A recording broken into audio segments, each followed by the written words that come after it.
The best advice that what I would can tell to anyone, business or IT related, is that you need to focus in the things that you need to do in your business. So my point is, there's no sense that you need to put resources, time, energy into managing servers, systems, patching, all that stuff, because at the end of the day, those are things that take out like energy from you, or take out or put your mind in another place. So you need to focus more in how to be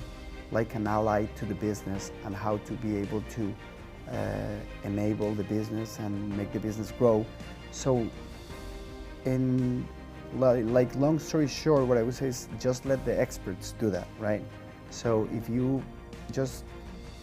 think on having an ERP and all this suite as a service, right, you're going to have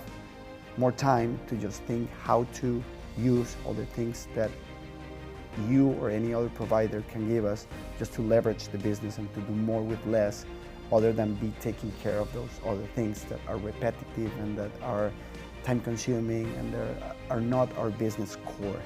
So I think that's the best advice, or anything that any